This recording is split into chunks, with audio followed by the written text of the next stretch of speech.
Nilai kenyataan sehari-hari menyajikan 8 hal yang harus Anda buang dari hidup Anda, ketika Anda mencoba memperbaiki hidup Anda. Meskipun tampaknya ada jutaan hal yang perlu dilakukan, menghilangkan hal-hal yang tidak perlu adalah pilihan terbaik.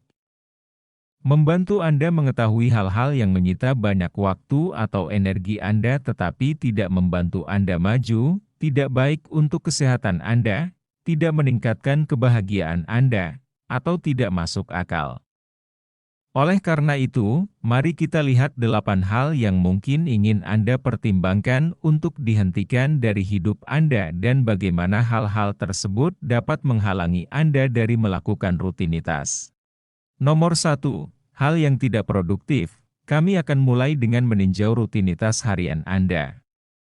Kita semua memiliki beberapa kebiasaan dan rutinitas yang mengisi hari kita.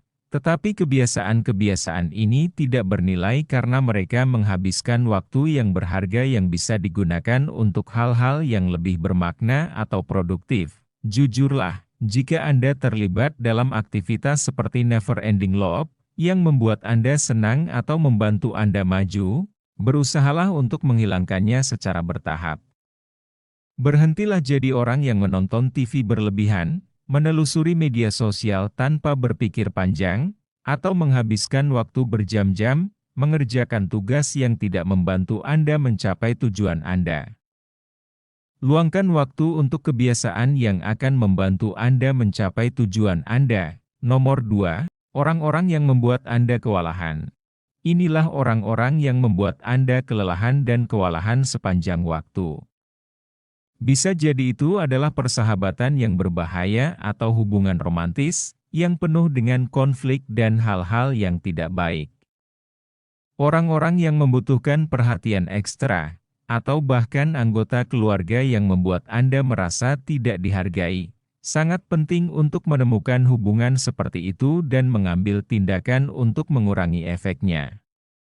Dan cobalah untuk mengurangi jumlah waktu yang Anda habiskan dengan orang-orang yang terus-menerus menguras energi Anda, meskipun Anda mungkin tidak selalu dapat mengontrol dengan siapa Anda berinteraksi. Ini mungkin berarti secara bertahap menjauhkan diri, menetapkan batasan dan mengurangi interaksi. Nomor 3, komitmen yang tidak terpenuhi. Luangkan waktu untuk memikirkan berbagai komitmen yang Anda miliki dalam kehidupan Anda, seperti pekerjaan, kewajiban sosial, pekerjaan sukarela, pengejaran pribadi, untuk menemukan yang terasa stagnan dan tidak memiliki nilai lagi. Jika sesuatu tidak lagi sesuai dengan prinsip dan tujuan Anda atau tidak membuat Anda bahagia, Anda harus mempertimbangkan untuk melepaskannya. Bahkan jika itu pernah bermakna pada satu titik. Jangan ragu untuk mendapatkan kebebasan untuk mencari cara baru untuk menjadi diri Anda sendiri. Tingkatkan diri Anda dan ciptakan peluang untuk hasrat Anda yang terus berkembang. Nomor 4. Benda-benda kenangan, hal-hal dan kenangan yang membuat Anda sedih atau tersesat. Masa lalu, kenangan, dan harta benda dapat memengaruhi emosi kita. Foto-foto hadiah dan momen yang tampak menyenangkan mungkin tidak menimbulkan bahaya, tetapi ketika kita menduganya, itu dapat menyebabkan kerusakan yang serius. Misalnya, melihat jaket hoodie mantan tergantung di lemari membuat kita sulit bergerak.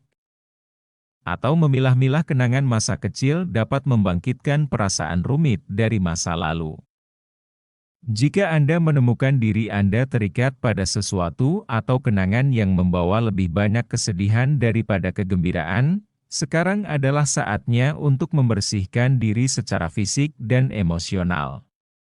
Melepaskan memungkinkan Anda hidup dengan lebih banyak waktu saat ini daripada menghabiskan waktu di masa lalu. Nomor 5, masalah yang belum terselesaikan. Perlu waktu untuk merenungkan diri sendiri dan mengidentifikasi masalah apapun yang masih mengganggu Anda. Beri waktu untuk mengidentifikasi masalah apapun yang masih mengganggu Anda, seperti apakah ada ketegangan di antara Anda dan anggota keluarga atau teman, apakah konflik tidak pernah terselesaikan sepenuhnya, Atau apakah miskomunikasi telah menyebabkan Anda menghadapi masalah ini dan menemukan solusinya akan membuka ruang emosional dan mental yang penting yang sebelumnya terisi oleh rasa sakit. Kemarahan atau kebencian. Nomor 6, membenci diri sendiri. Hubungan dengan diri kita sendiri sangat penting untuk kesehatan kita secara keseluruhan, tetapi kita sering menilai diri kita sendiri lebih keras daripada orang lain. Masalahnya adalah kebencian terhadap diri sendiri dan kritik negatif terhadap diri sendiri dapat menghalangi Anda dari mencapai potensi penuh Anda. Jadi, kenali ketika kritik batin Anda mengambil alih dan menyerang Anda karena kesalahan kecil atau kekurangan tantang.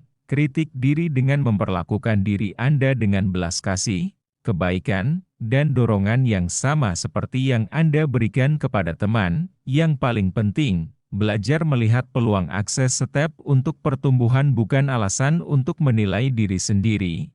Nomor 7, lingkungan yang buruk. Jika suatu tempat secara teratur berdampak negatif pada kesejahteraan Anda secara keseluruhan, itu mungkin ide yang baik untuk menghindarinya, terutama jika tempat tersebut mendorong gaya hidup tidak sehat. Tempat yang tidak memberi nilai tambah pada hidup kita memiliki pengaruh besar terhadap cara kita menjalani hidup kita. Pilih tempat yang mendukung dan menciptakan suasana yang positif untuk membantu Anda berkembang dan menjalani kehidupan yang memuaskan. Nomor 8, hutang yang tidak perlu. Memiliki hutang yang tidak perlu dapat meningkatkan tekanan keuangan Anda, membatasi kemampuan Anda untuk menabung berinvestasi, atau mencapai tonggak keuangan penting lainnya. Saya sedang berbicara tentang kewajiban keuangan yang tidak meningkatkan kesehatan jangka panjang Anda atau memenuhi kebutuhan penting Anda, seperti menggunakan kartu kredit yang tinggi untuk menyeimbangkan pinjaman untuk pembelian yang tidak penting, atau beban keuangan lainnya yang tidak sejalan dengan tujuan keuangan Anda. Anda berusaha keras untuk melepaskan uang Anda dan membangun masa depan yang lebih baik dan aman.